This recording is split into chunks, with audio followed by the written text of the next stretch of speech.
Thank you, Carolyn. I can't, I have to, we always joke in our conference, I like to associate my remarks. So I'd like to associate my remarks with Danny O'Donnell's. I am not a lawyer. So what I did in my neighborhood when, tenants were constantly coming to me, and we had some really egregious cases. I had one woman who happened to own a piece of property in upstate New York where her parents left for her, and she her landlord decided to suggest that she was commuting 300 miles round trip every day, even though she didn't own a car.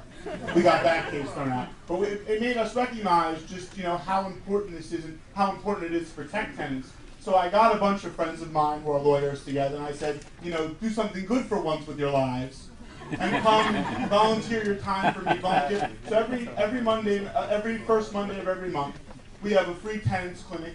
Anyone can come. They can ask a question. If they need a lawyer to go down to court, we send a lawyer. And we've gotten overwhelming response from not just from the east side of Manhattan, but from all over the state.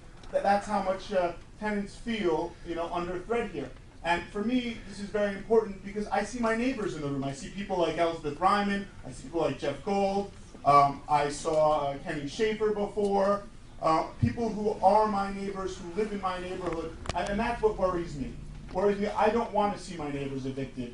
How many people in this room could afford to live in their apartments if they thought they had to pay the market rate from year to year with no protections? How many people?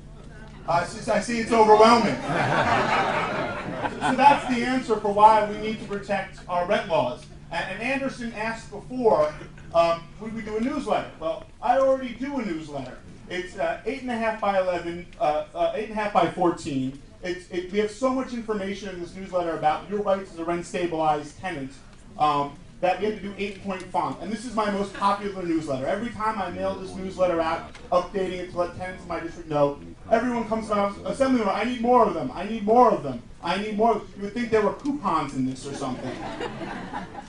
But so we know here how important rent stabilization is. You know what rent stabilization really means? You know what the real definition of rent stabilization is? It's middle class in New York City. That's right. That's right. You take away rent stabilization and you take away the middle class. And for me, that's what worries me at night. And so I think Danny is completely right. We need to stand strong. We need to negotiate. There's going to be a lot this governor wants. There's going to be a lot this state senate wants. And we're not going to give them a thing until we get rent stabilization. So I thank you for your advocacy. We're going to keep the fight up. You're going to hear from the other elected officials. But please, stay strong. We're going to win this fight. Thank you, everybody.